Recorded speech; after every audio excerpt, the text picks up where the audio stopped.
I really didn't talk about it then until my 20s. Like I was in my denial stage for sure. So that lasted a few years. Yes. Yes, it did. So did that last like all the way through college, or what did you go to college for?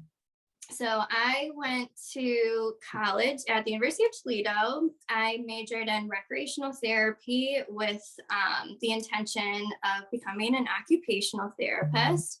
So I really started opening up my senior year of college. I had such an amazing group of friends that I had created up until then.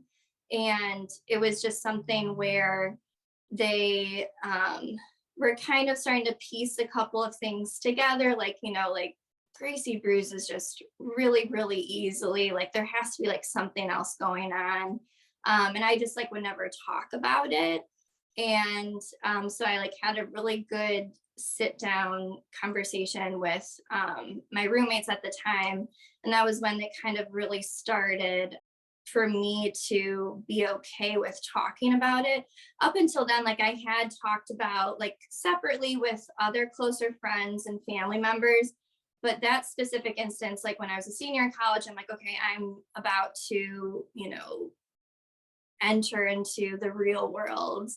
So I was like, you know what, I think I need to peel back that curtain and look underneath the rock. And I think I need to start like looking at this because I don't want this to be something that just like festers. I think for me, it's the hardest seeing their faces. It's like you're telling them like I'm dying tomorrow. Like it's so hard to take a bit of your pain and give it to someone else. Like I'm sure like you've probably experienced that too, Katie. And it's very, very tough. That's why like I keep a lot of things to myself, but I think it was just being respectful because like they knew something, like they definitely like knew something was outside the ordinary. So I'm like, I need to be respectful to them and be truthful. But it's a very, very tough truth. It is. So that's kind of when I really started to sit with it and be like, okay, I think I'm ready now to be a little bit more open. And how has that been for you then? Like since then, like how have you handled it? Like years go by, how does that change for you?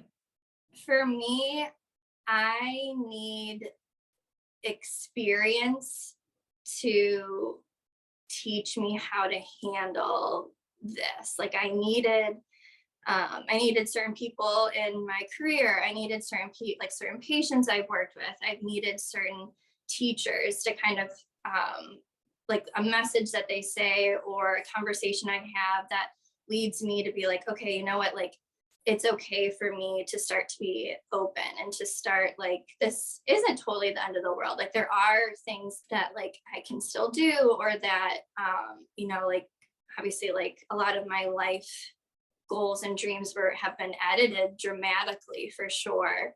But that does not mean like I'm stuck.